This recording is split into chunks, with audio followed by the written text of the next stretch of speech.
Bonjour et bienvenue sur notre chaîne. Aujourd'hui, nous allons parler des coordonnées d'un point dans un repère autonomé. Alors, si vous voulez savoir comment on place donc un point dans un repère autonomé, restez jusqu'à la fin de la vidéo parce que nous allons montrer de manière la plus simple possible comment on place un point dans un repère autonomé. Ok, sans toutefois tarder, on place donc directement donc à l'exercice.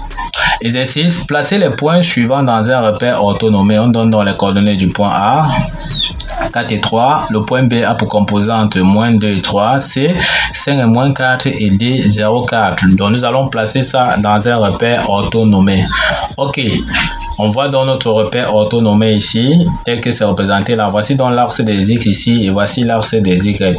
Dans le 0, l'origine du repère donc se trouve donc à ce niveau-ci. En allant vers la droite, on a donc les côtés positifs. En allant vers le haut, on a les côtés positifs donc des Y. On veut donc placer les composantes donc on veut donc placer le point A dans notre repère. On voit que voici son X ici. Donc XA, c'est 4. Donc bien donc dans notre repère ici, on compte donc ici, on a 0 ici, donc on a 1, 2, 3, 4. Donc le XA est déjà ici à 4. On lui fait comprendre que son Y c'est 3. Comme c'est positif, c'est que c'est vers le haut. On vient ici, on compte donc à 3. On aura ici 1, 2, 3. Donc voici donc le YA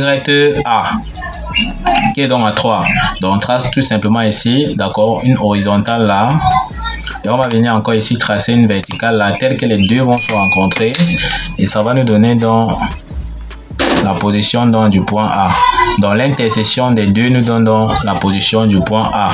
Donc voici donc le point A que nous venons comme ça donc de tracer dans notre repère, d'accord, autonomé. Donc tout ce qu'il faut, c'est tracer une perpendiculaire ici, notre perpendiculaire à cette droite là, horizontale, verticale, les deux se rencontrent et on a donc notre point A.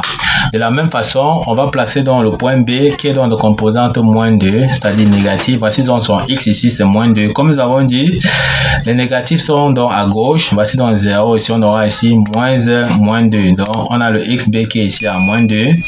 Son Y est positif. C'est encore à combien? Son Y, c'est tout simplement à 3. On continue donc on compte 1, 2, 3. On trace encore l'horizontale ici, comme nous avons dit. On trace encore la verticale.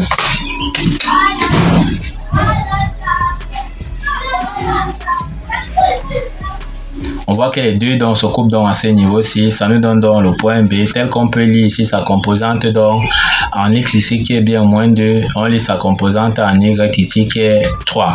D'accord? On continue. On place donc notre point C tel que son X ici est à 5. Donc c'est du côté droit. Donc on compte ici 1, 2, 3, 4, 5.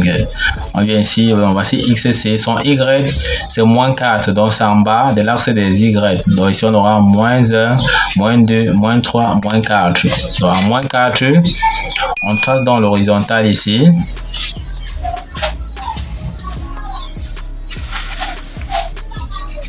Jusqu'à moins 5 à ce niveau-ci, comme nous avons vu.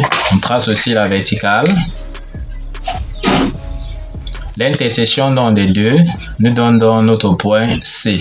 Tel qu'on peut lire ici. Les coordonnées de X et C ici, on voit que c'est 5. Et les coordonnées de Y et C ici, on voit que c'est moins 4. Maintenant, il reste donc placer les composantes du point D. On voit que le point D ici, son X c'est 0. Donc son X c'est 0 à l'origine du repère. Et son Y est à 4. Donc 4 c'est positif, donc c'est bien vers le haut. On compte donc 1, 2, 3, 4. Donc le point de composante 0, 4 se trouve donc ici. Donc ça veut dire effectivement que notre point D se trouve donc à ce niveau-ci. D'accord? Donc c'est sur l'axe des Y tel que son X ici c'est 0 et son Y on voit bien 4.